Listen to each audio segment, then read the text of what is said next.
Boom. Good morning, man. C Students Podcast, Instagram, Facebook, Twitter, everything. We are about to go hard this morning, so I want to welcome y'all back, man. Y'all know we've been on hiatus because we've been having fun out here. But it seems like the pandemic is back. It's semi back. It's semi back. I don't even give a shit. I've been spraying Listerine and sanitizer, and people been thinking I'm crazy. They're like, "Oh, you on that bullshit." No, I don't want to fucking die. I don't want to fucking die. I got the shot. They forced me to get the shot because I do stand up. So a lot of people was like, "Oh, Dre, you just gonna live your whole life this way?" Fuck yeah, I'm gonna live my life this whole way. I'm living my life the whole exact way, and that's what we're gonna talk about. We're gonna talk about how the pandemic kind of changed people. We're just gonna have fun this morning. We got Jenae Murphy, we got Marlon Grant in here, and we're gonna have fun because they're about to come in and talk a little bit about physical therapy, correct? So I want to make sure that everybody is really, really focused, but at the same time, we just gonna bullshit around. We're gonna talk about council culture. We're gonna talk about the state of black. I don't want to say the state of black union, but what I do want to talk about is the black household and how we're gonna deal with the next 10, 15 years out here. So what I'm going to do is I'm going to introduce these people. I'm going to bring them in, and we're going to have fun, and we're going to go hard for about an hour, and I want y'all to join in. So, Jenae, I'm about to bring you in. Okay. Marlon, I'm about to bring you in. OG. There we go. How we doing, man? Good morning, yo. Yeah, good morning. Hi. All right, man. How y'all doing this morning? Amazing. Amazing. I know it's early where you're at. Oh no, I normally get up about 5:30 in the morning, 5:30 in the morning. So that's every day. So once I jump off here, it's time to go work out. Let me plug some things real quick. Let me make sure I plug these things real quick. So y'all, I want y'all to make sure y'all definitely check out my C Students podcast every single day. Also check out my merch. I got my Pam Greer shirt on right here. This is C Students. A lot of people just don't know, man. I go fucking hard in the paint, man, when it goes. And I tell anybody, if you got merch or you got anything you want to get into, man, make sure you start doing that. Don't wait. Don't hold out. You know, y'all can order my things at cstudents.styles. So I'll make sure I put that on. But cstudents.styles. Check out everything that I have. Y'all would love it. We got hats. We got bucket hats. I'm about to do my comedy tour. I'm down at the Improv right now, so anybody come up to the Hollywood Improv, definitely make sure y'all check me out. I'm getting ready to shoot a movie. I'm shooting a commercial tomorrow. I'm shooting another commercial the next day, and I'm shooting another movie. So we are over here fucking working. We are working. That's what we doing. Ain't no excuses no more. I ain't fucking nobody. If y'all not grinding out here, if y'all not trying to make money, if y'all not trying to change, if y'all not, I can't deal with you. I don't do that. I'm not messing with anybody that's doing regular bullshit because everybody got excuses. Everybody sit up here, a lot of y'all got excuses why y'all can't get ahead. I don't know.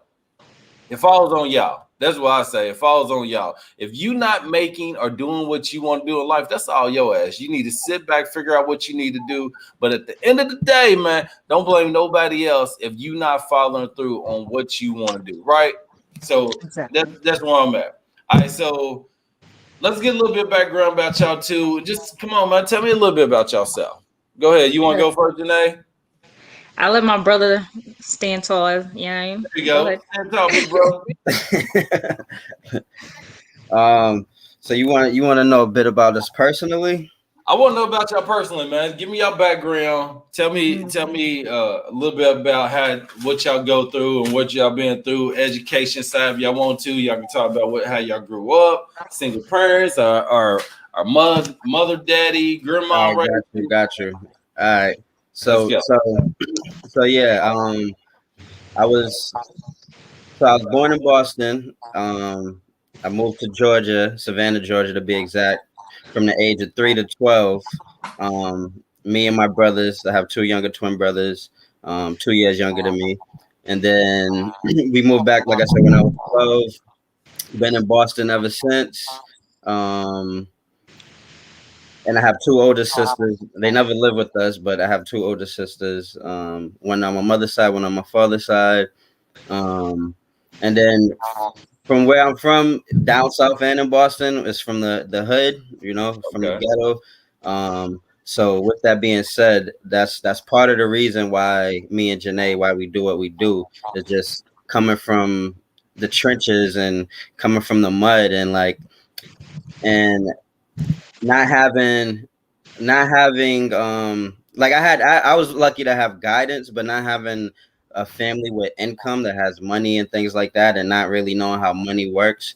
We was always, even though I have both parents, we always struggled in life. And my mother, she didn't work. All right. Okay. So my mother, she was a stay-at-home mom, cooked, cleaned, all that good stuff.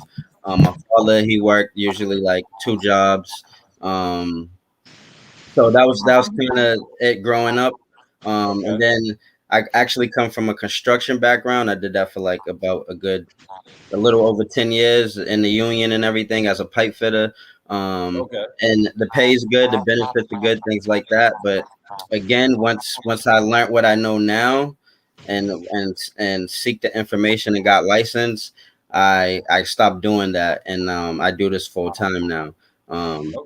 Reason being is just because I see like I said, the pay is good, the benefits are good, but now that I know certain information, I have to move a certain way, one, and then two, I want to change other people's lives too. I don't want to just keep this information and only change my life. Like, I want to change other people's lives, mainly Black people, our people, show us better ways of doing things, and accomplishing our goals in a certain manner. And that, son, I always hear people talk about like financial security. You get a lot of people talking about financial security, but I don't think Black people take it as serious as everyone else. And that's one thing I find, every other nationality out here is, doctors, lawyers, engineers in the tech world. But it seems like on the Black side, we're starting from scratch. You know what I'm saying? Like you said, y'all had mom and daddy, and it kind of seemed like y'all just had daddy because he's going off one income. Do y'all find it hard? Who is it hard to kind of get people to focus on the family? Is it the family? Is it just Black people in general? I know someone don't trust y'all trying to teach financial education. Oh man, you ain't never lied. So I'm gonna give you a little background about myself. I was adopted into his family, right? Okay. When I was like in 6th grade, pretty much. So I've been around, but then my father, like I didn't grow up with my mom. My mom had an addiction problem. So then my biological father had joint custody of my grandmother, who's from Haiti. Okay. So my Haitian grandmother pretty much raised me, right? I think I've only stayed with my father for 2 years of my life ever. I was like from 14 to 16. Then I came back and I lived with my grandmother. And at 16, I'm like, oh, I can get a job, da da da. And my mom came back into my life after not being there since I was like 7 or something like that. I think that was the last time I seen her. So when she came back, that's when like I feel like everything around me went downhill. Money wise, she was stealing money from me. It was just always like a money fight, right? Yeah. Obviously, because I didn't even know that she had an addiction problem. So now I'm blindsided by an illness that she has.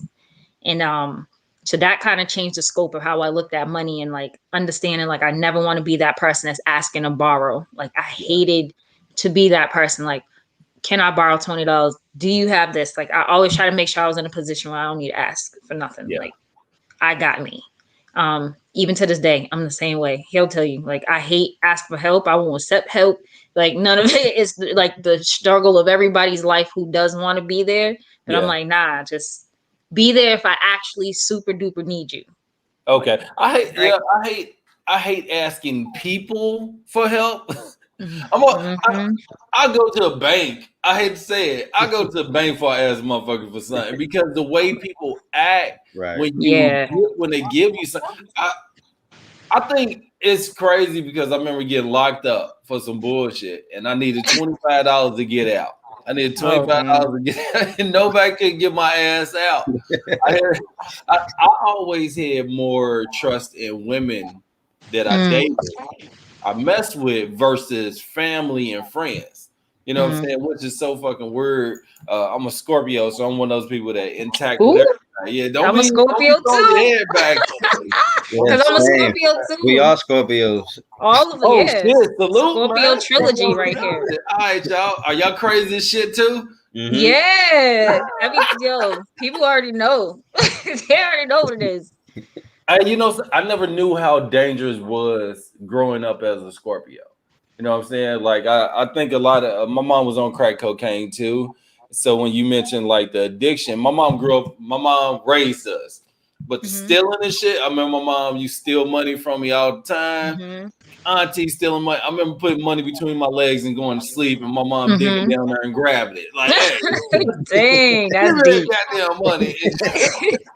And I remember waking up. I swear, one memory, my mom went in my pants, and I woke up and I looked at her right there in the face, and she's like, "Go to sleep." I was like, "All right," but you're taking money out of my pants right there, like with them on. So the addiction side, do y'all feel? I mean, so what about you, man? Grant, do you have any?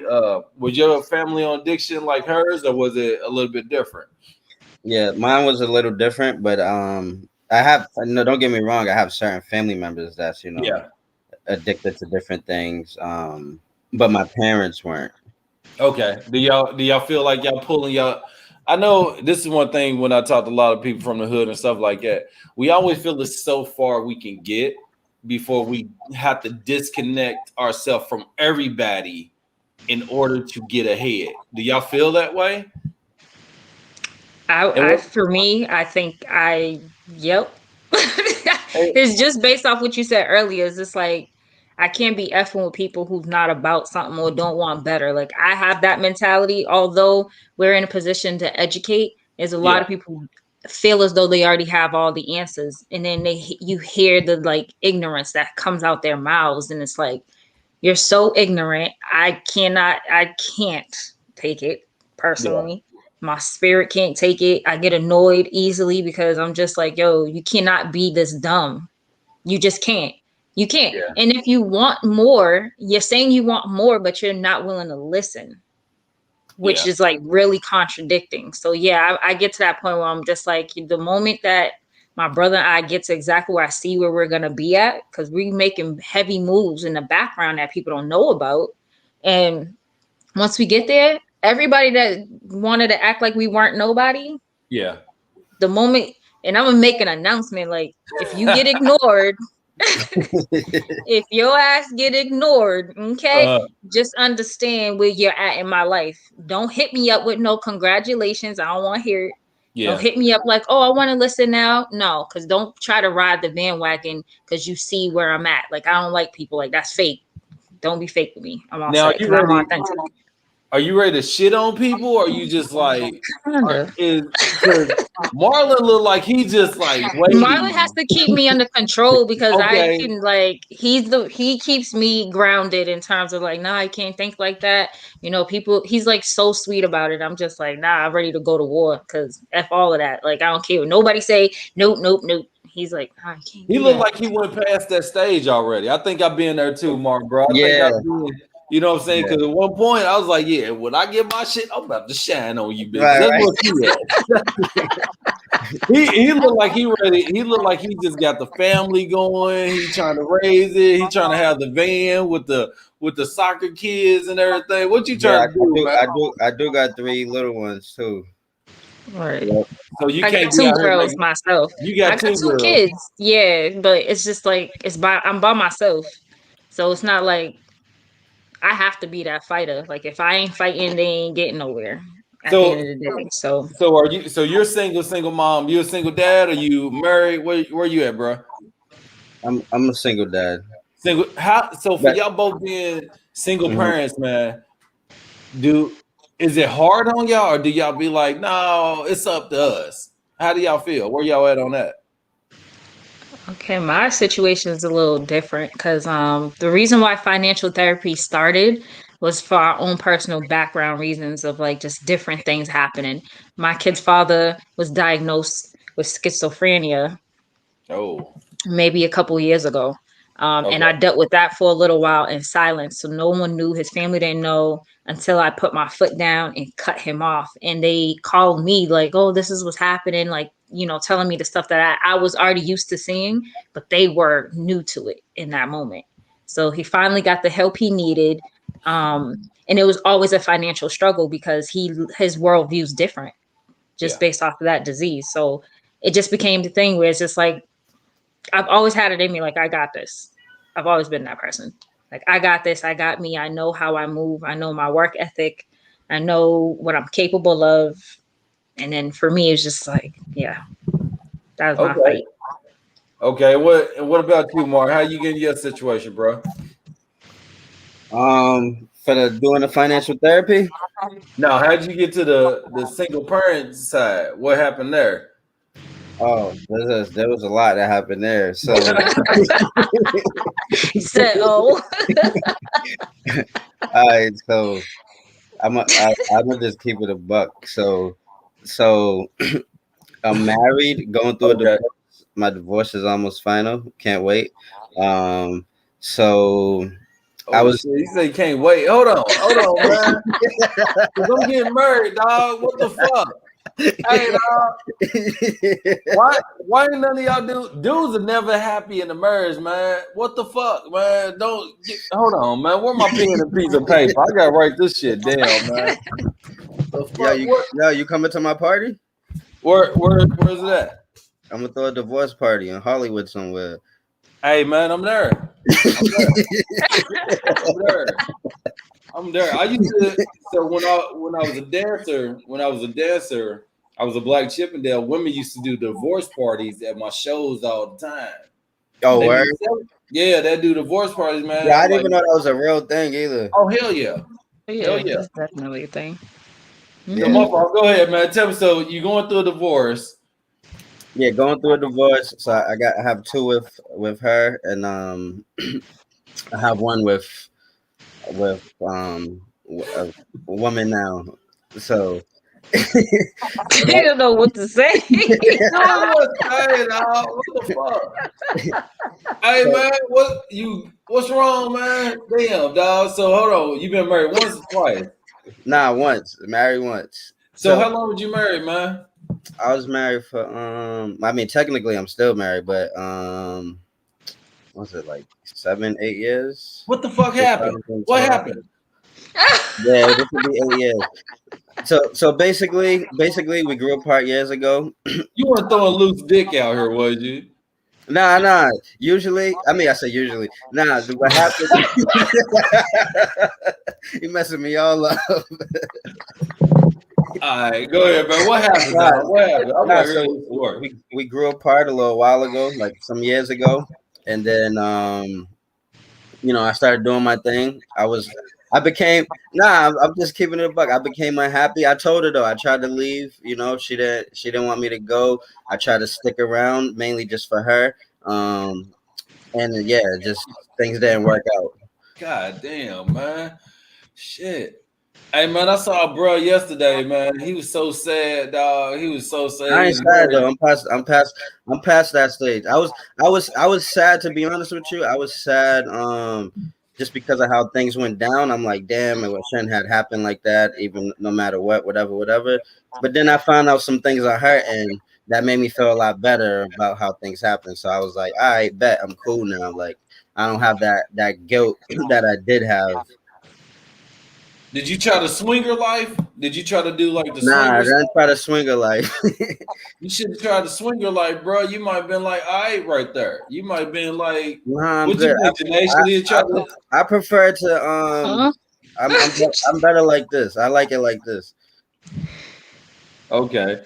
So yeah. How old your kids, man? They're 6, 3, and 11 months. 11 months. What about you, Jenae? 10 and 8. 10 and 8. Okay. See, I got a 20-year-old, man. I got set up at a young age, bro. Women were poking holes in condoms. You got one? I got one son, man. Women were poking holes in condoms. I've been dodging. Like it's growing up where I was, dog. And my homeboy, how long you been in Boston your whole life, right? Yeah, pretty much. Yep. My homeboy Rondo, William Rondo, and Rajon was up there because Rajon played for the Boston Celtics. Mm-hmm. So yeah, William moved up there. I went to school with him, man. He moved up there and started like a limousine service. But I remember that whole time. I don't know if you ever did this, Jenae. You ain't never poke holes in guys' condoms. Hell no. Oh, hell no. Okay. I was anti-baby all day. Everybody was shocked when I was pregnant twice. And I was like, me too. I'm shocked too. Okay, so women do that. So women, you ever got set up like that, bro? Nah, not like that. You ain't never, oh man. Is that a light skinned thing? They don't do it like, because every light skinned dude I talk to, women don't try to poke holes in condoms. And like the dark skinned brothers, they set us up, dog. I don't know. Yeah, they want chocolate. They want chocolate babies. So, that's crazy. So what y'all find, where y'all at with the financial trying to get financial literacy for your for people, man? Why do you think people don't want to learn, man? What do you think it is? Distrust, I would say, especially within our community. We put those two together, financial and therapy together, for a reason, because those are the two things people are afraid to have conversations about. Therapy is not a well-known attribute spoken about in our household. Yeah. And finances as well. It's always been like, what goes on in this house stays in this house. Right. So a lot of people go into situations unwilling to reveal their truth. Yeah. Even when they're struggling. And we created a confidential therapeutic questionnaire that we ask people just to get their worldview on money and how their life is working and goals and stuff like that, because we want to understand their mindset around money first. Yeah. Because there's an emotional attachment there, but what kind of emotional attachment is actually there? And so we have to dissect that before we can actually dissect their finances. And it's just like, this is your time, because if we telling you we have a way to show you to be better, would you not want to know? There's a question that we always ask people. If what you knew to be true about money turned out not to be, when do you want to know? You know, like. Okay. Yeah, I think, you know, I was in therapy. I was doing Better Health. So are y'all familiar with that? Okay. Yes. Okay, so you are. So Better Health you would do from your phone. Yeah.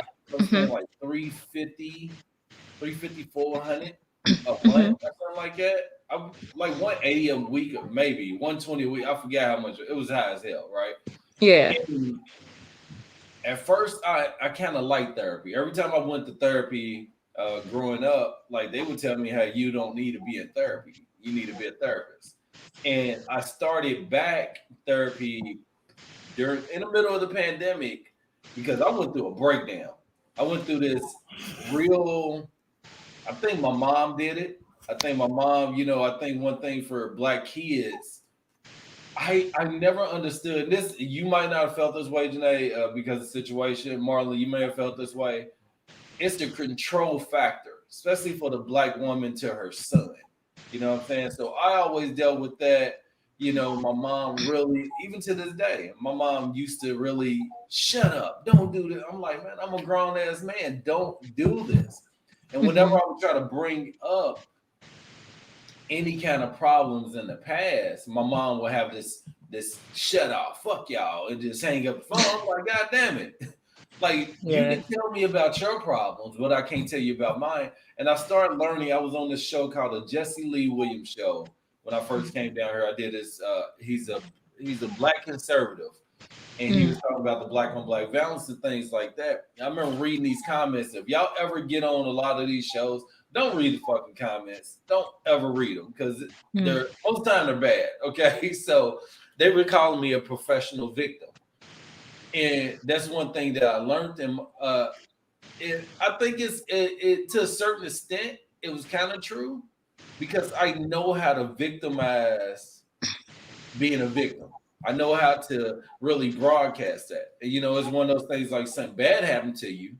You're going to be like, oh, this happened, this happened, this happened. And I started learning this is like a fucking trend, especially within my family. Like everybody, same shit, lawsuits and that quick money and that will to feel that everything is against you. But for a lot of people, they weren't doing shit. You're not doing anything, but you want to play the victim all the time.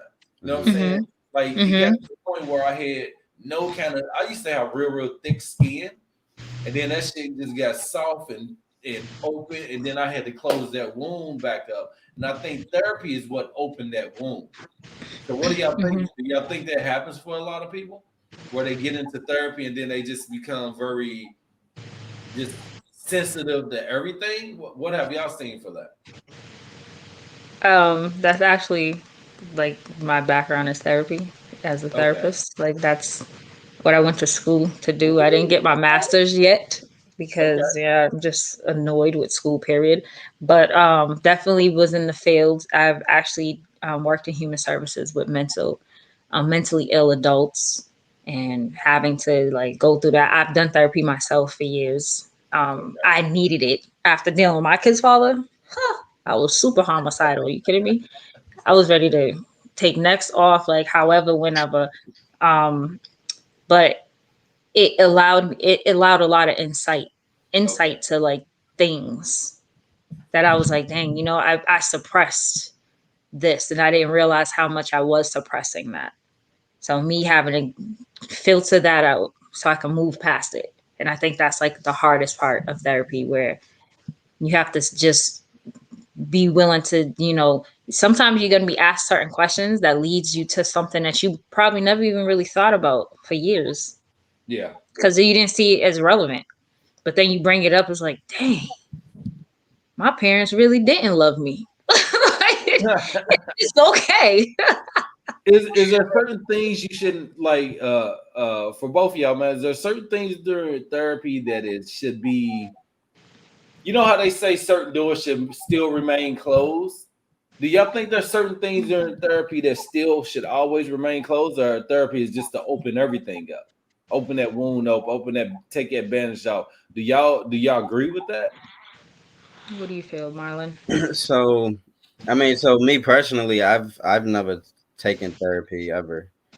So Okay. that's kind of So, like when Jenae said, in the black community, how we don't really speak about that in our household and things like that. Yeah, that's Yeah. never been something in my household, and I didn't see people get killed and like all that type of stuff. So, so, something I probably should have done, but I haven't. But now that I'm an adult and just different things, I'm thinking about doing it now. Yeah. So for someone that has never done it, I feel that it is best to open up. Just because the whole thing is to get to the inner problem, whatever's really going on deep down, to get to that mhm. issue, right? And Yeah. to help alleviate that pain. So I feel like without really opening up, it's gonna be that'll be, if not impossible, it's gonna be very hard to get you to where you need to be. And that's similar to how we do the financial work with the financial therapy, is that Mhm. you need to, people need to come into it with an open mind and to just put everything on the table. We know trust is a big thing, especially in the black community, right? But Mhm. put everything on the table. That way we can assist you the best way possible, right? So Right.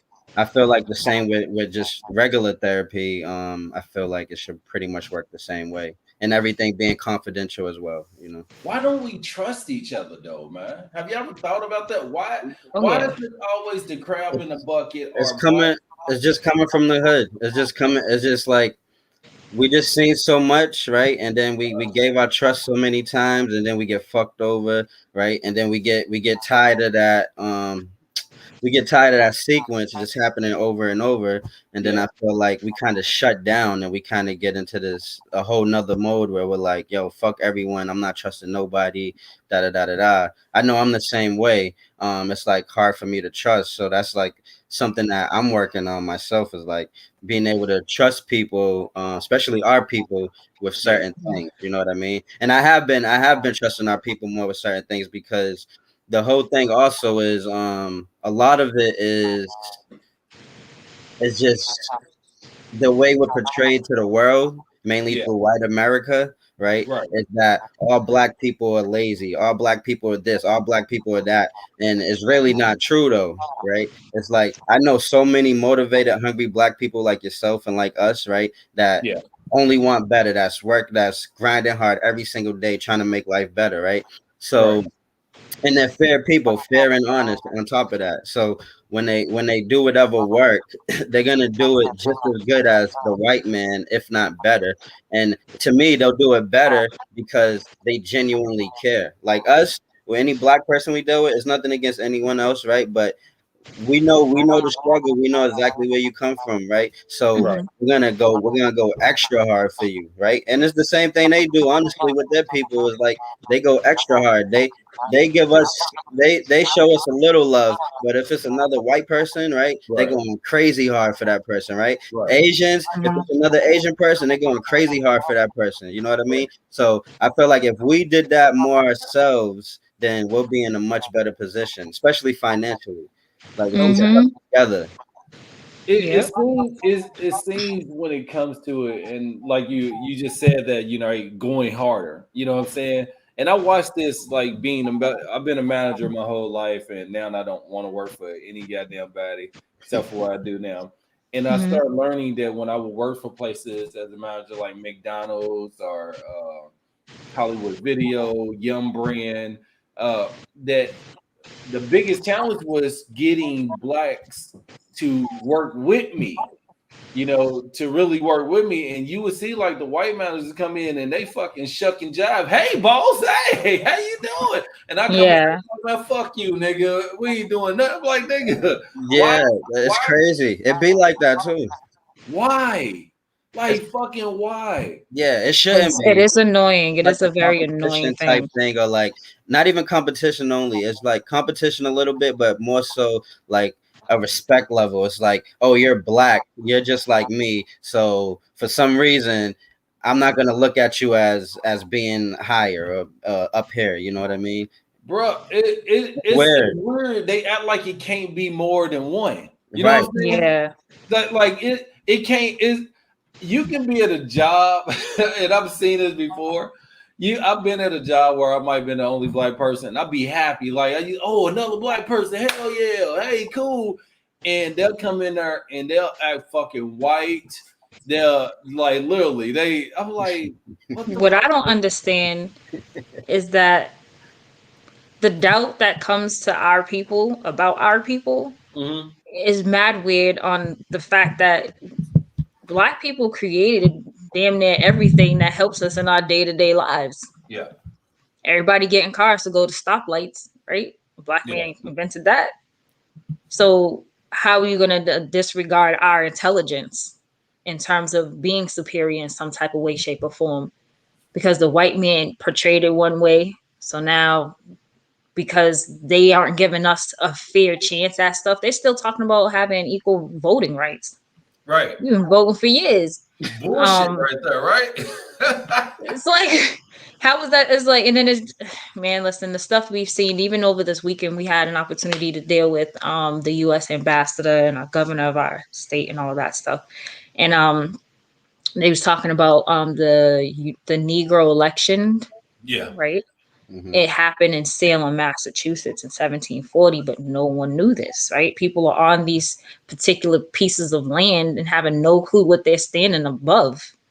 Like, that's where the first election actually happened, and they didn't give credit. So it's like there's so much history that's not being brought Yeah, forth, and just we like were the more than Juneteenth. just It's right. like We were similar. more than just slaves. We was kings. We was queens. We was all these like immaculate things, and people fall short of that vision. So then we're here, and because all we've been taught in our books is about slavery, so literally we ain't shit. So And Right. it's like, being from one of the original 13 colonies. So y'all are in Boston. Y'all in fucking Boston. The Boston Tea Party. I know it gotta be racist up there, man. It Yeah, gotta be. absolutely. it's bad up here too. It's just covered up more. It's more blatant down south. Like they just straight out in the open with it. Yeah. Here, that it's kind of worse in a way because here you don't know who's who. Like at least down there, Yeah. like yo, you know where they stand. You know what I Right. mean? Here it's like they can be like, "Hey, buddy, how's it going?" You know, they'll talk to you like that, and meanwhile, he's racist as a motherfucker. You know what I mean? Mm-hmm.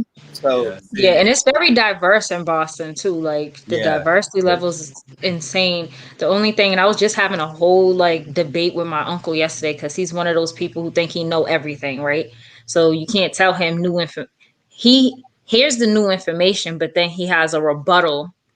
Oh, this is about me. I only care about me and blah blah blah. Like I'm talking about as a whole. This is why we can't get nowhere because you are so just focused on you, and you're not even in the best position financially. So let's not even get into it, right? Okay. But I told him that at the end of the day, there's no HBCUs up north. Right. Like you don't see none, right? Right. I think one is on Maryland, but Maryland is pretty much considered semi-south or whatever. yeah. I don't even know. Yeah. So why had, and then I was like, okay, so let's talk about LeBron opening up a school, right? Because my brother and I have a goal to like open a school one day, especially with the knowledge that we have. It's possible. Yeah, we would have. Very we need it. We need to educate. We got to educate out here. Man, listen, I'm tired of bringing my kids to these elementary schools. I don't know who the hell they're named after. Some slave homeschool? You don't want to homeschool them, or you just want them the hell away from you for a few hours? I mean, I might homeschool them later on, depending on how it is, but I want them to have that social interaction because I've done childcare for 13 years, so I understand like the importance of the socialization skills, and they're good at it. So yeah, at one point, but okay, so you're looking. So you want to do more of a charter school? Are y'all planning to do a charter school or what? All the schools. I want all of them. I want a college. I want a freaking elementary, a high school, a middle school. I want all of it. Probably start with like elementary or middle. I don't know. Not y'all gotta get on the weed. Y'all gotta get in the weed field, man. Y'all need to get a weed company. Grower. I seriously, we try getting everything. We're trying to get a liquor line, all of it. We're trying to have all of that stuff popping. Well, because we it's only 1%. It's a little bit under 1% that's black owned for cannabis right now. And a lot of people don't know that's a fucking billion, $500 billion industry that we are not a part of. Yeah, when we're the ones getting locked up for all of it. Locked us up for it. Yeah, I mean, and now they legalize it, and now we only 1%, if that. Right. So that's so crazy. What do y'all want to teach? What's y'all when it goes to teaching and educating young minorities? What is y'all curriculum more so looking like? Are y'all trying to do more trade stuff? What are y'all? No. I would say more so.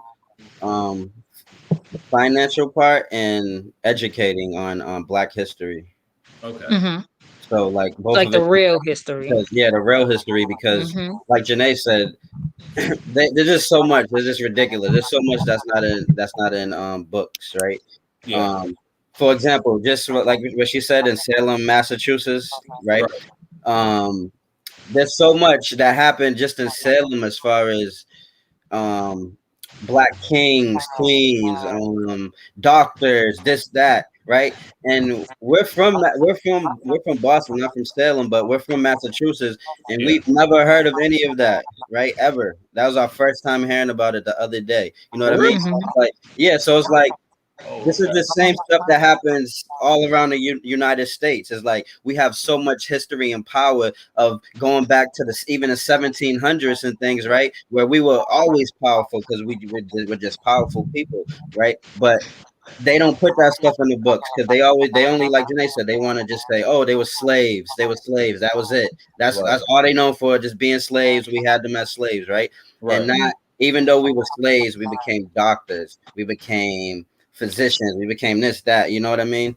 So that part's really important, is knowing your history, because then you have a better understanding of who you are, right? And also of where you want to be, things you can accomplish, all that type of stuff. Now, do y'all think did y'all ever check and make sure that y'all family were actually slaves, or did y'all, because y'all could have came from free people? Oh, nah, I already know for a fact. Like I know.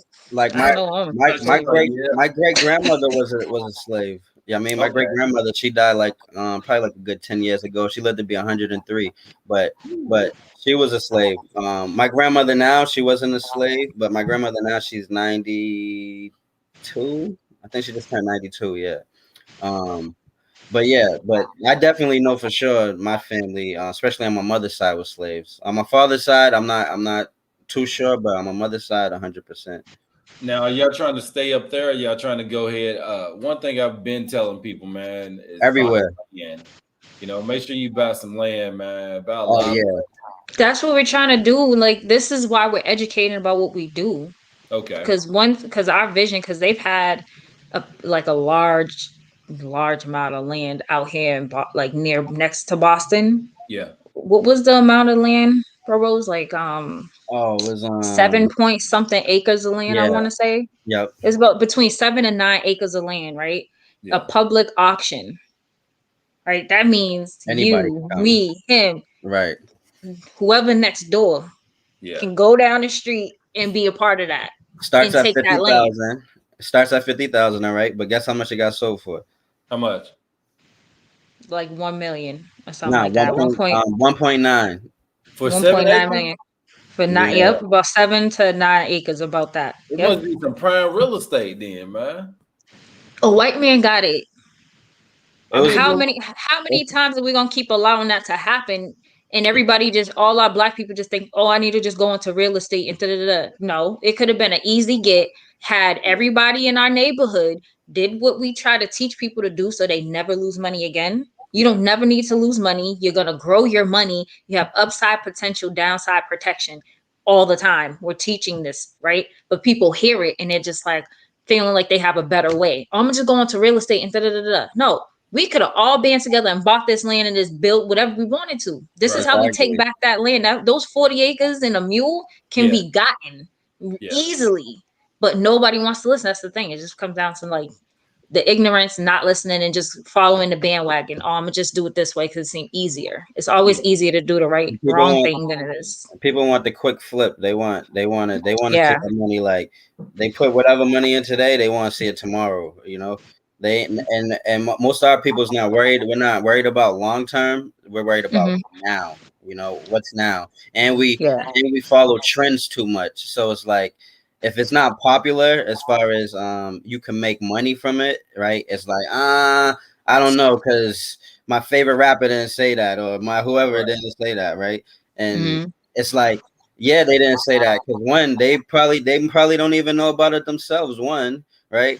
And it's like what we teach is what we teach a lot is what the 1% do. So it's like, literally, I want to say 99% of people we meet with, it don't matter if you've been in business for 40 years, they do not know what we show them. Like, no, even accountants don't know what we do, and a lot of people think that we are that. They instantly get defensive, like, oh, I already have an accountant. Da, da, da, da. It's like, okay, that's really cute. Congratulations. I love that you have an accountant. I want to sit with you, your accountant, whoever else is your team. Because if they're really about helping you build and be better, then everybody shouldn't have a problem to come together as a team to make sure you flourish.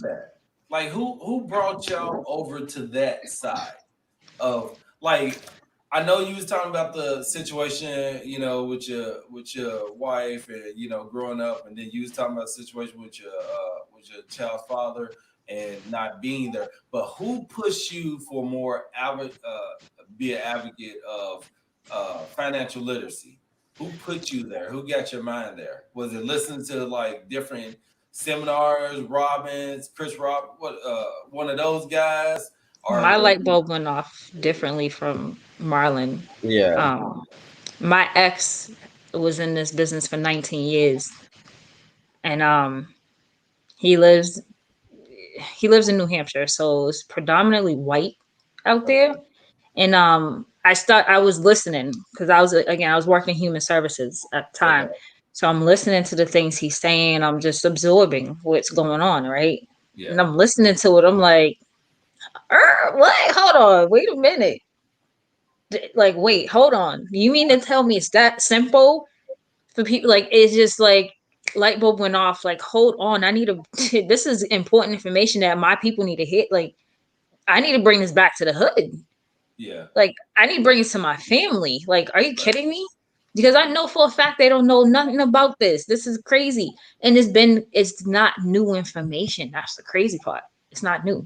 This has been around since the Great Depression, if not before the Great Depression. Wow. But at the end of the day, we weren't obviously given that information because the struggle for us has already been a long, hard fight, and it continuously is a long, hard fight, even to this day. So that's why when we meet with our people, it's just like, we know for a fact you don't know this. We know. Right. What about Marlon's? Yeah. Yeah. So I got in. I met this Asian woman, this young lady. But I met her somewhere, and she ended up telling me like she has her own financial business, this and that. Okay. So I end up chopping it up with her. She's like, yeah, you can meet with me and my mentor. So we set it up. So I met with her and her mentor. We spoke for probably like a good 2 hours at least. Okay. Just on the financial thing. So then from there, I was just very interested, and I'm like, yo, these are Asians into getting money, right? So, I love the logic. Yeah, no, for real though. I'm like, yo, they into getting money, and I always wanted to know how money worked. You know what I mean? Right.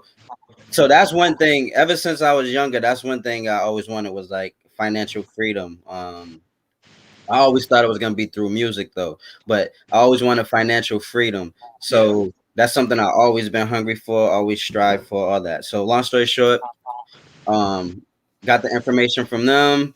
I studied, got my license and everything, and like Jenae said, I just seen how important it was since the very first day when they broke everything down to me. Yeah. I was like, yo, this is crazy, like, and it was still mind blowing, and I still got my mind blown like so many times, right? But that first time, I'm like, man, this is crazy. Like, I want to do this, right? And then the more information I started learning, it just made me want to get the information out even more, because I'm like, yo, if as a whole we came together, right? And this stuff we could do as a whole individually. Like everyone could do it individually, but as a whole, it'll make us so much better. We'll be so much better off, right? We'll be building wealth. We'll be leaving wealth. Okay, like most of us, when we pass away, we don't leave nothing behind, right? Fuck everybody. My father, he passed away 9 years ago, massive heart attack, right? Unfortunately, he left nothing behind, right? He didn't have property. He didn't have money like that. He didn't have life insurance, nothing, right? So that's like another thing. Having life insurance is very important. I mean, leaving something behind to your family, to your whoever. Why are we that fucking selfish though? You know what I'm saying? We are selfish too. Because people don't understand it. A lot of times it's the lack of understanding, because they only see what, as far as the eye can see, which is commercials, and they only advertise certain things for a reason. So that we're coming in and we're breaking down differences. Like we go through a whole educational session. Like, do you understand the difference between this and this? Have you even heard of this and this? Right. Right. It's like Marlon said. I think he was saying how it's the I factor, right? I think like fuck everybody else. This is like, what about me right now? Fuck the future. I don't care about the future. I don't care about it. Do y'all think that's because people don't want to believe that they're gonna die one day? And in that attribute of, I don't want people to be better than me when I go, kind of, which is weird. Yeah, no, I get that's a that's a very good perspective. It's one of those situations. Like, I remember being in church. I haven't been to church in a minute, but I remember being in church back home, and my pastor saying, "Y'all need to get life insurance," and everybody was like, "Yeah, amen, amen." He was like, "And y'all need to make sure y'all plan for the future, right?" Everybody like, amen, amen. And y'all need to make sure when y'all get that life insurance money, y'all give it to the church. I was like, what the fuck? Hold on. No, wait, man. Hey, bro. Hey, y'all. Look, he said. That's about to be a rich church. Yo. Oh, shit. I was vibing on myself, shit. It was like, hey, it's like, hey, man. It's like, it's like, what? Yo, that's crazy. But a lot of people don't realize that the word, literally, when you look at the words life insurance, like you can actually utilize it while living. People don't know that because everybody's been taught it's only beneficial in death, but that's literally all they advertise on television. So it seems like there is no out, but there's a different way to do it. And this is why we went and got licensed. We're licensed in multiple states across the United States, multiple, to make sure people understand exactly how to utilize life insurance in a way that they can build wealth, because it is a possibility. It's people who have money in places where they're losing. That's the thing. Like, people are losing a lot of money in like 401ks, 403bs, all those things, and they don't really understand the distribution aspect of it, but they got their money in it. And it's like, our thing is just understanding the consequences to your financial decisions is important, because it might sound good, but may not be good. 401k is done, because a lot of people always say 401ks are done now. Is that right? Well, they still exist. Yeah, they're still around. Still exist. Are they gonna be there when you did it, when you ready to retire? Nah, they'll be there. It's just, if you have your money in those accounts, by the time you go to retire, there's probably not gonna be that much in there. One, and then two. Why? Well, it's because the way it's set up in the government, and there's market loss. So you get the gains of the market, but you get the losses of the market too. So your money, the whole entire time for 30 years, is going up and down. It's going up and down, up and down, up and down, right? And then when you go to take this money out, you're getting taxed on the money. Okay. And then if you take the money out before age 59 and a half, you get a 10% tax penalty on that money. And then you still have to pay federal and state taxes on it as well. All right. So, but this is why we said understanding the distribution aspect of how your money is set up is so vital. And a lot of people don't, because you just go into a job. They're like, yeah, you need to set up for retirement. And all you hear is, oh, I need to set up for my future. Right. Yeah. The same thing will work if you had an annuity or if you had life insurance, but people don't look at it that way. They're looking at the future of death, when it's like, no, even then, if you can benefit if you're protecting in all kinds of ways where you have upside potential and downside protection where it's protected from the market, why wouldn't you want that? Right. Now, is that the same as mutual funds and stuff like that? Is it better to do like a mutual fund or because I remember Western Life and Casualty back home. They had stuff like that. And the reason why, and I'll tell y'all this, because y'all seem totally different than the way a lot of people, like, I think when I used to go in those seminars, the first time I talked to somebody was a Black person. And it's always, you know how we are, man. You can talk about it, but we want to see it. You know what I'm saying? We want to see the car, and what was going on is that people had these nice fly suits. And then I remember Western Casualty, Western Life and Casualties back home. They were off Bardstown Road in Louisville, Kentucky.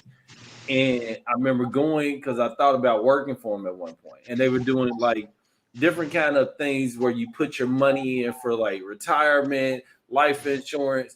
And I remember when September 11th happened, because I remember talking to them. This is like a little bit after September 11th, talking to them. Next, they disappeared. And I was thinking, I was like, damn, what happened to all the money that people were investing into, putting their money into these $225, $300 a month, $150 a month, and then these people just disappear. How do you know who's legit? You know what I'm saying? How can you? Is it a BBC thing? BBB thing? Like, how do you know that people that are teaching you these financial literacies that is not just a money scam?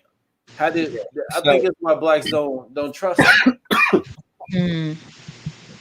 Because sometimes it seems like a nigga about to go play poker with your money. They're like, No, so you actually can look up people's licenses. If you get their license number, you can actually look up the type. You can actually look up that there are actual real agent. Like they can sell different types of insurances, right? Mm-hmm. So that's one way you can do it is by that. But the other thing I would say, let's see. Like there's a difference in like mutual funds and I can't remember the other So type, but IRAs there's and one stuff where like you that. yeah, like there's like mutual companies that like the owners, there's no like what am I trying to say? The pretty much I'm trying to figure out how to explain it. the clients you're talking about, like how the clients pretty much Own own. everything. There's Yeah, no third party invested. Like it's not going out into like the stockholders. There's And like a so difference. There's two different carries, types man. of things. Yeah. So if you have stockholders, then it's just, it becomes a different way of it, how it moves. And there's Right. so many different licenses. Like you have to get a securities license to help people move money in different ways, like stock markets, blah blah blah. Or you just have your life and health license where you just focus on those things and annuities and stuff like that. So there's different type of licenses. Right. But that's something that if you're gonna put your money in something, understand what type of company that is, because that can make or break you. right, Just like having your money in an IRA and a Roth, you got to understand how they both work before you put your money. You have to know, like if you don't know your options, how do you know if you're going to be able to win this game of chess? right. Right. Right. Is so your immediate friends, sorry about that. Your immediate friends and family and stuff like that. Are they starting to listen to y'all more so, or are they making better in their life? And like everything first starts with the credit score, right? So y'all helping people make sure they get their credit score and they save and that they're building good bank accounts and savings. Or So y'all still having that trouble trying to reach those people with that? yeah, so no, we so certain people, we reach and we help as far as Yeah. family goes, but others, most family though, right? They're hard headed, you know. Um, so there's that. What was the other question? Just saying to Oh, reach the like credit part. Yeah, Oh like yeah, we the don't. credit. That's what I was gonna credit. say. We don't do credit repair. We're not. Okay. So we're not credit repair specialists. We do have those people in our corners that we refer them to, but Okay. we don't do credit repair. But we do help you have a massive bank account. Okay. All right. What's Yeah, we massive? teach you how to become What? your. Hold You on. Hold on. become Hold your on. own Hold on. bank. What is massive? I want to know what It's massive is. I mean, it's massive is whatever you want it to be, but it's a massive bank account. So, What should a person? What should if you were sitting down with somebody right now, mhm. and we're on my YouTube, we're on YouTube, and we're on Facebook. What should the average person have saved up? What do you think? mm, that's a What would tough y'all one. recommend? What would That's a y'all tough one. We recommend? deal with so many different type of people. We deal with a lot of I, business owners and just individuals, and a lot of the people typical haven't person, even started. your So we get regular person, I regular mean, person. you should at least save 10%. That's like rule of thumb. It's like yeah, you at least save 10% of whatever you're making. At least yeah. if you could do anything over, that would be great. But at least 10%. That way, you have something to fall back on. Because too many of us, we don't have anything to fall back on. Yeah. hmm So And what we should a help person? people find money that they're losing, that they don't even know they've lost or are losing. Oh, for Yeah, real? like we Yeah, specialize in that, finding yeah, money that mhm. you're losing unknowingly and unnecessarily. And that's a thing because people are doing certain moves because in their head, their logic, oh, this is gonna get me here faster. When it's like, no, you're losing a lot of interest on your money just by taking all this extra, thinking you're reaching this particular goal, and really you're not gonna get anything from Right, it. right. What are three things that a person should have? Three things Um, financially, like say for instance, if you was to say, hey, check this out. These are three things that you should have. You should have a house, you should have a paid off car, you should have this, and like a certain amount, or put up 10% of your money. What are y'all rule of thumbs? What's y'all rule of thumb that you believe that anyone that wants to live, not so, or do y'all prefer people to live within their means right now and then splurge later and enjoy their life later, or do y'all want people just living a regular comfortable life? And what would you consider comfortable for a person? I know it's difficult. I know it's difficult, but I gotta ask. Because I can't speak to somebody's lifestyle. That's why we go through that questionnaire, because everyone's view on money is so different. Some people don't care to be rich. And some people's version of rich might look different from another person's version of rich versus wealthy. Somebody might feel wealthy at heart, but not wealthy financially and could care less about it. You know what I mean? Like, it just depends. So that's why we go through that questionnaire, because we can't speak to someone's individual lifestyle. We can only dissect their lifestyle based off the numbers they give us and help them understand, like, you could be in a better position if you move money from here over here, because we found extra money that you were spending that you didn't necessarily need to spend, that you now have to put into this particular, into your own bank account, because you become your own bank. Okay. So number one is have a job, have a means of money that's coming in. Have a job. That's number one. Okay, what's two? Number two, have life insurance. Life insurance. Yes. Number three, what would you say number three is, bro? Own a home. Own a home. So I would say, I mean, have a job. That should. I mean, I hope you have a job. That's a given. But I would say home, life insurance, okay, and a trust. Yes. Having a trust. Or will, both. If you can have a will and a trust, that'd be even better. Back it up. Because a lot of people, I know trust costs can maybe costly. So it's like, have something in writing that like delegates, because we don't know what can happen. Especially if young kids. I know myself, Marlon, we have our babies. So it's important to know how, like, if something happened, who's taking over, how is the money going to be moved. At least we know we gave our children a fighting chance at life. Yeah. Because we're leaving a lot of money behind. Yeah. And it avoids it going to probate. Yeah, it's protected from probate. So okay, the way we teach people, it's protected from creditors, protected from all that stuff. So we're all about safety. I like knowing I'm safe. So when a kid turns 25, just say hypothetically, and this is one thing for my son, I put $25,000 out for him, right? So I put a $25,000 up in a bank account for him, and I'm taking the interest. I'm gonna take the interest off the money, but he gets the $25,000. But as a rule of thumb, he does not get it if he's not where he needs to be at. Right. So I'm not just giving you $25,000 and you have no plan, you have no focus, you have no drive. And I remember he was like, "Hey, Dad, I want another car," and I was like, "You got a car?" He was like, "I want this." I was like, "Well, what we can do is I can pull your $25,000 out, and I can give you $10,000, and I'll keep the rest, or you can just leave it in there and figure it out for yourself." He was like, "Man, all right, just give me the money." And I was like, "Fuck no," because you're not there yet. You know what I'm saying? If you're willing to risk 15,000 for 10,000, which is what a lot of people do, it doesn't benefit you. You're losing. Right. I told him, I was like, why would you would have to be a damn fool to sacrifice $15,000 for $10,000 for a car. Figure it out. Do you think Black people are scared to really figure out and trust educated people like yourself to show them, like, why do we want the bullshit now? Why?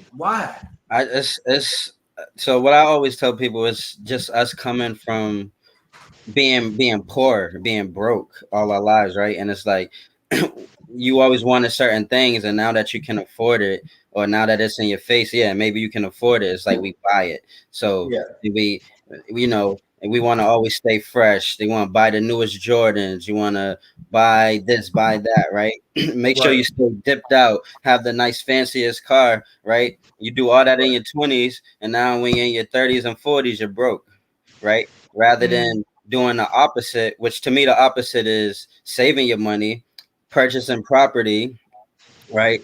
Using you could use your life insurance policy to grow your money drastically, right? People don't know that. Earning you an average of 6 to 7% interest every single year, right? Grow that.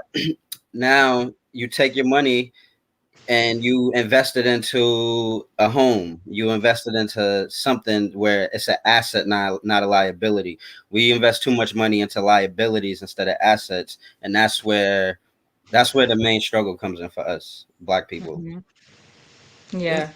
It's sad that we still, I think it's sad that we do that though, man, that I don't know, man. You know what I'm saying? Like, I think we don't have the new norm for African Americans is a splurge. Right. You know, and I remember saying this a long time ago. And our dollar bill so powerful too. Yeah. It's crazy.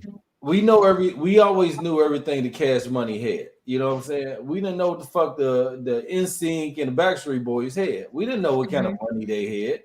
We didn't really know what kind of car they drove. Right. We knew everything, baby, and all them motherfuckers. Yo, I just seen something, not to cut you off. I seen something yesterday, and it was like, what did it say? It was like, don't go broke, like pretty much trying to impress people or something like that, right?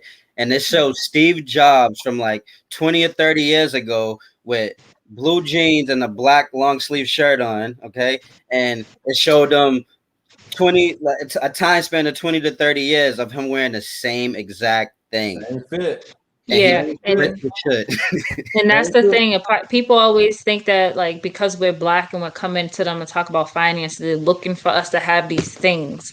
Like, that's not how I want to live my life anyway. First of all, because I ain't pulling up no Bugatti in the hood.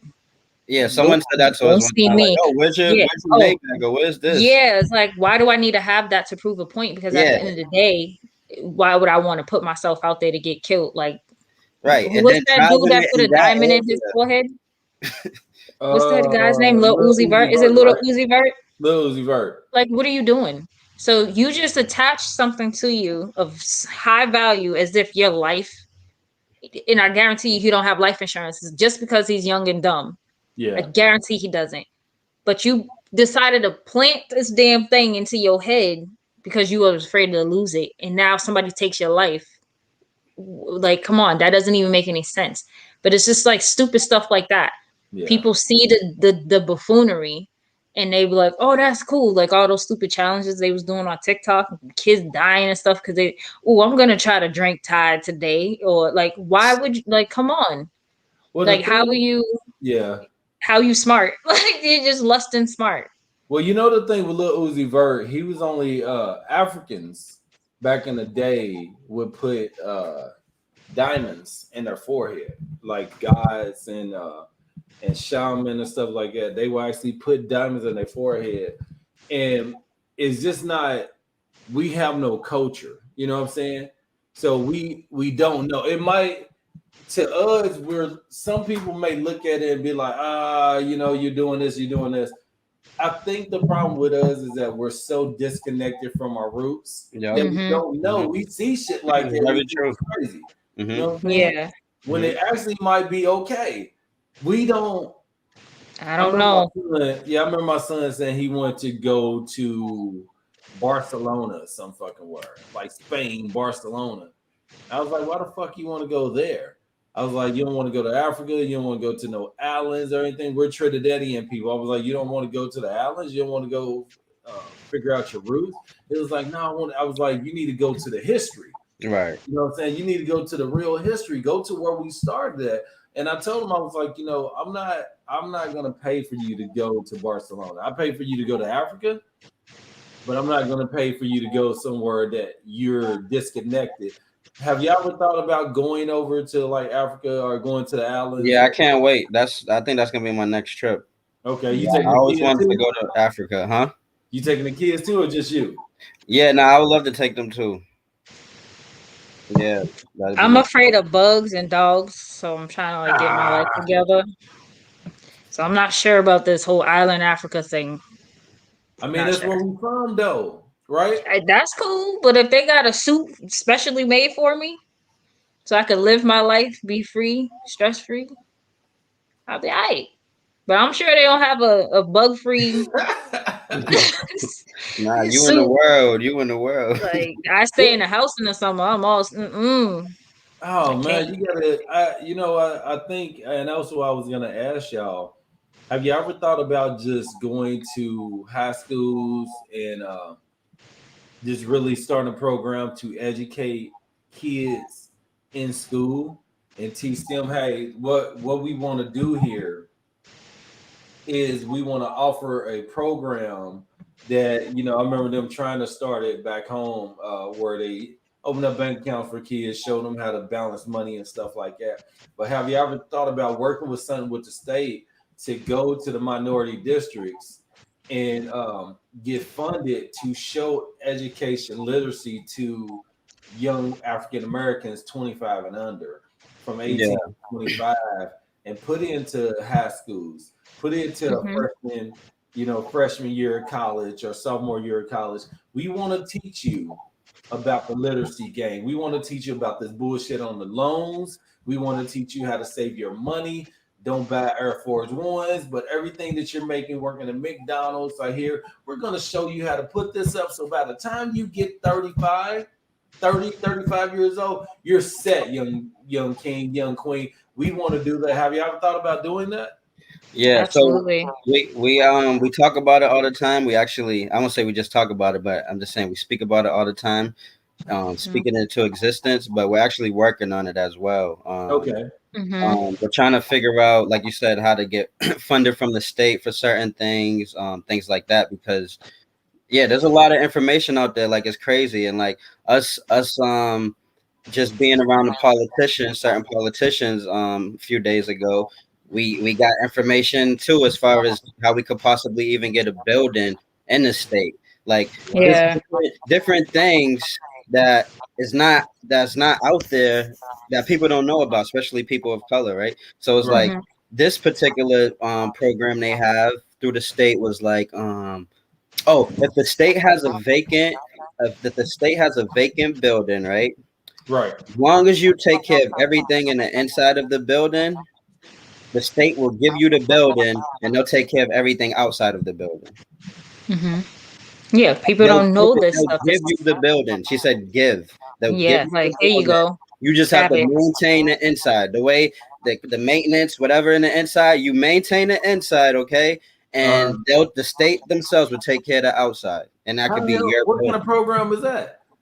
Well, we're still looking into that. So I said, we just found out about it the other day, but it's things like that. And my point though is that this is shit that white people do all the time. It's just we don't know, right?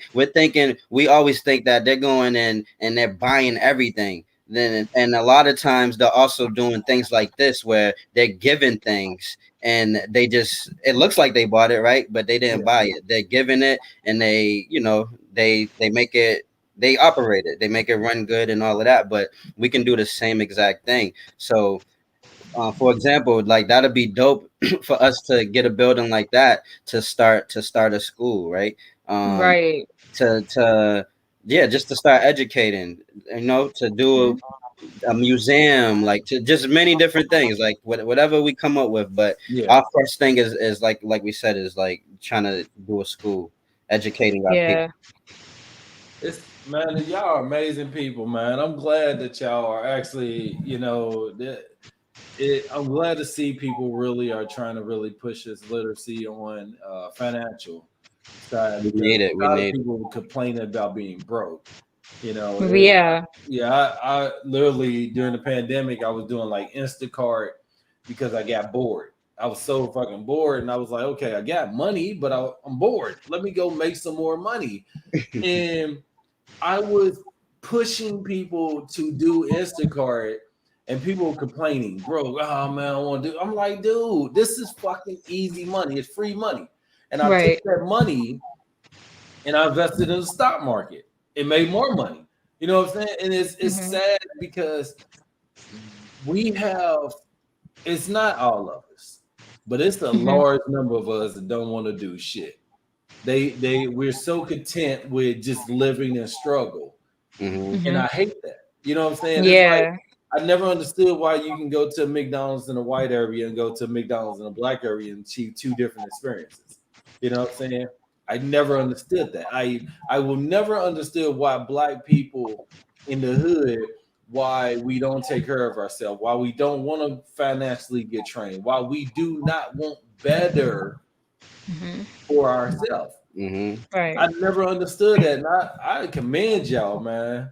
It's hard. I see it within my siblings. All my siblings are bums in my eyes.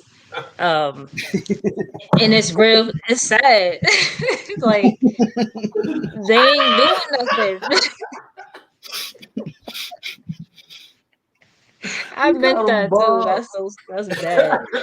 We can tell you meant it. But it's like true. Like I hate, like that's why like even trying to have a conversation with my sister, like one of my sisters, it literally bothers my, this is what I'm saying. Like, yo, I'm telling you, I'm gonna get somewhere. Do not hit me up. Don't act like you know my number. Don't act like you know me, because I will call you out as fake as hell. I don't do fake. I don't be fake. When you see what you get. You get what you get, and you don't get upset. That's something I used to always tell my students. You get what you get from me, and you better not get upset, because I'm going to give it to you. Like, I'm going to be authentically who the hell I am all the time, everywhere I go. Always with love. I always lead with love, and greatness always follows, because at the end of the day, my intent is to make sure people get to a better position. So if you see me as being different, or you questioning my character, you can't. We got to get you to some forgiveness, young lady. I forgive in different ways. That's my way of forgiving. Just don't even deal with it, to protect my own peace, because I'm gonna tell you this, and I know we gotta wrap it up, because I know I've been having y'all on here for a long time. One of the things I tell people, and at one point I was in like this amazing fucking space, right? And I'm talking about, this is a little bit more than just burning sage and stuff like that. But I did this thing where I was doing my Instacart because I wanted something fun to do. But what I did is I created this amazing positive karma, this amazing good energy karma. So what I did is I remember tipping a bag boy at a store. I just gave him like $5. There you go, man. Thanks for bagging my groceries. It opened up this door of all positive energy just coming. And it was just like this abundance of amazing luck, amazing good karma, amazing energy. And it got to the point where it ridded off all the toxicity from people around me, peers, friends, because people don't want to see you make it.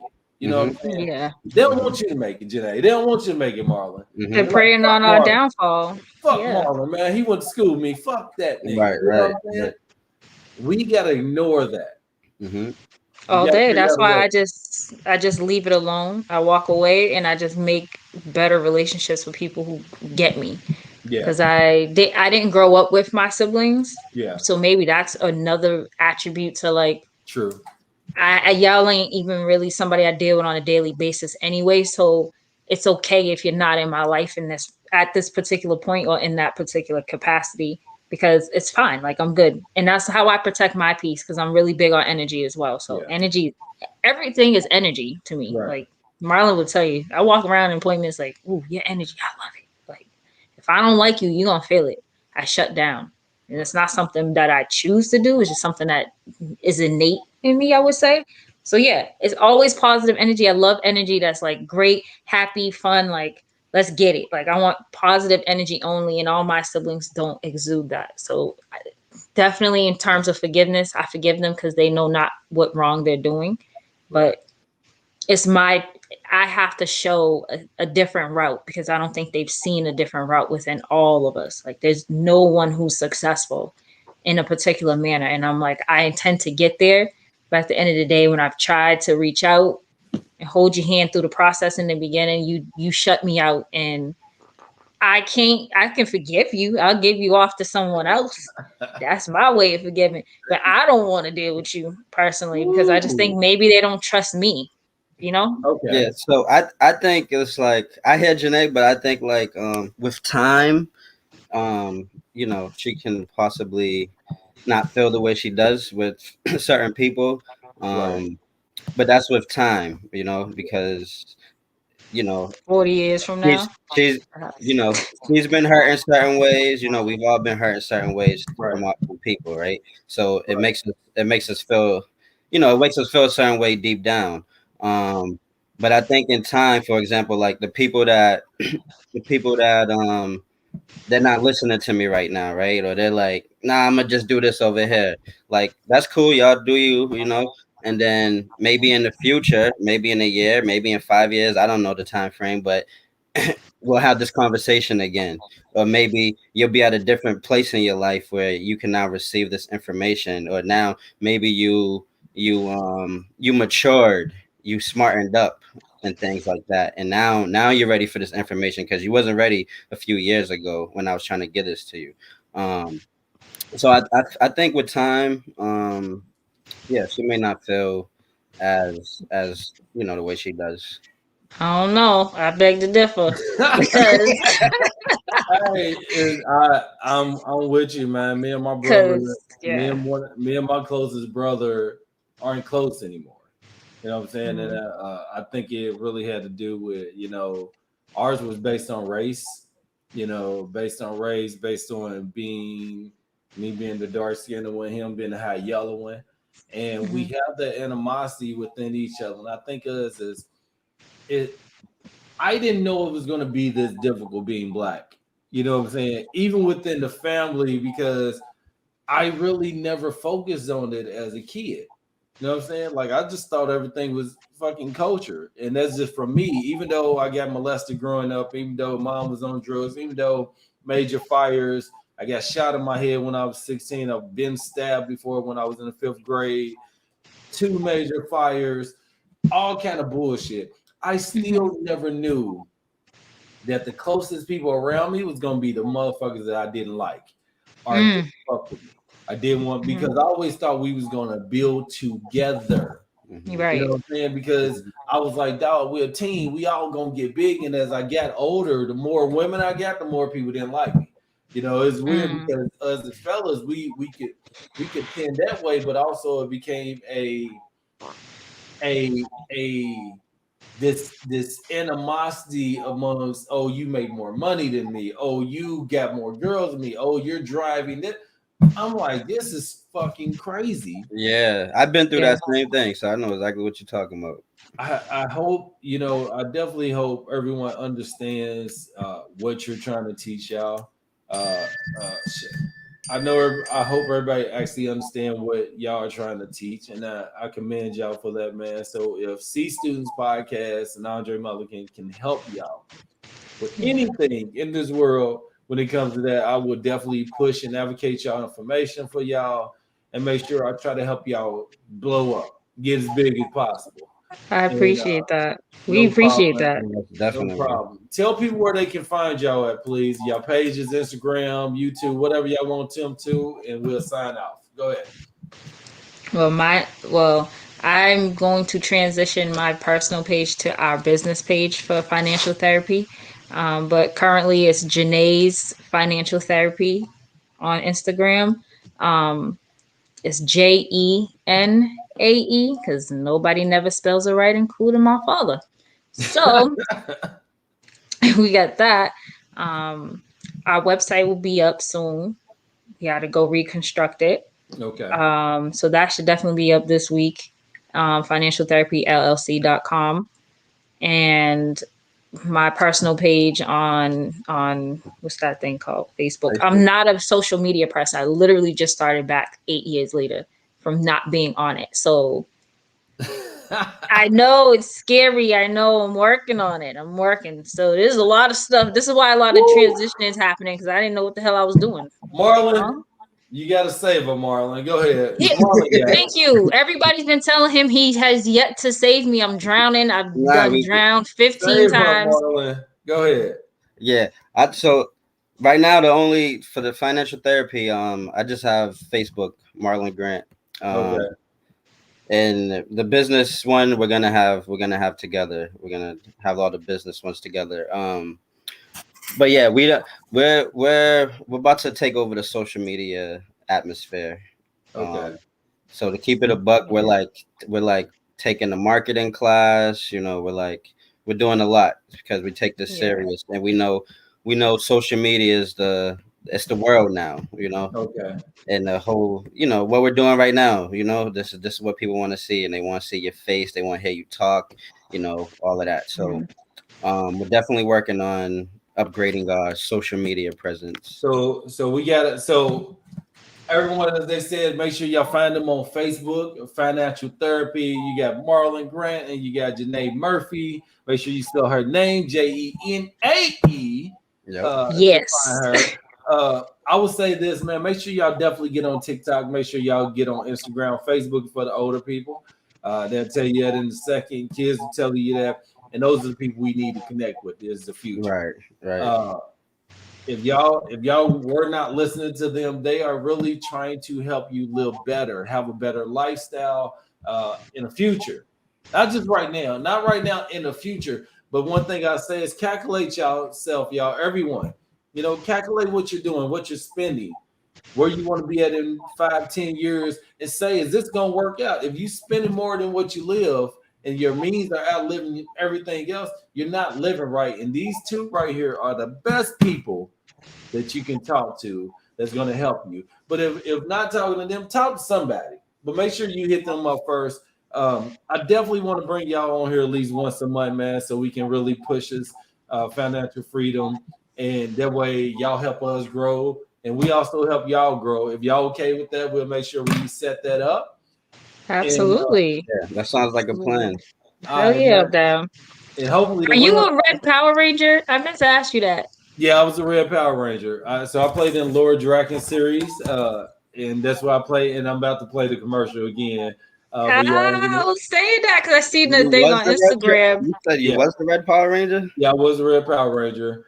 Which year? What year was that? This was 2018. So here, let me put the commercial up real quick. Hey, yo, let's go to my commercial real quick. Boom, hold on. Isn't the smallest chance of victory enough of a reason for us to keep on fighting? The world needs us, Rangers. One day the great responsibility of being the Red Ranger will fall to you. Take the world from evil. Stand by your allies. Never run from a battle. My mission is to bring you back. Ready! Let's rock it! Yeah! Silver! Black! Pink! Blue! Yellow! Whatever we do, we have to do it together. Power down! Commander Kruger told me you're the best he has ever had. Till we meet again, Power Rangers. Destroy them! Outfit, do we still have shields? Engines out! Activate! Ready! So many Rangers. So much potential. Squandered for so long. My lord, the generals are ready. They simply await your command. What's important to me now is my friendship with all of you. I don't ever want that to change. It won't, Tommy. You'll always be one of us.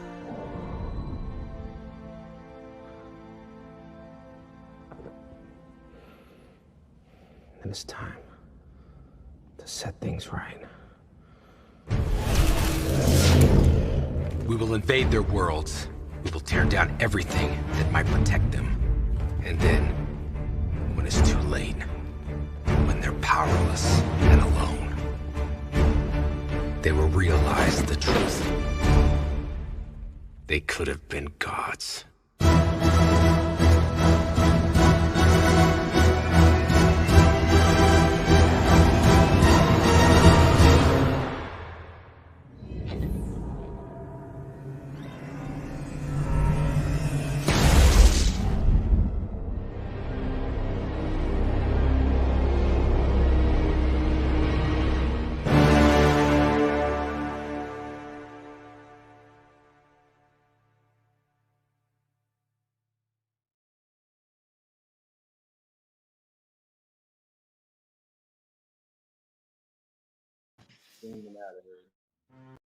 Back out. All right, y'all. So thank you. That was exciting. Thank you. Y'all can definitely get the comic book for that. The Lord Draken series, video games. I'm making a lot of moves here. I'm proud of you. Thank you. I'm very proud of you. Your movement from dancing to where you're at and just hearing everything. So I'm so proud and so grateful. And I feel so honored to be in your presence, literally. And thank you for replying back and just being who you are. You're funny as hell. Thank you. Just being a friend. Thank you, friend. I appreciate you. Yeah, we appreciate you. Yes, having us on your show. See students, and Jenae's been telling me all about you. So yeah, we appreciate you having us. Thank you, man. I'm gonna try to. The plan is next year to be on Just for Laughs. So I want to make sure I get on Just for Laughs, and I'm gonna definitely come up to the Boston Comedy Festival. Let us know.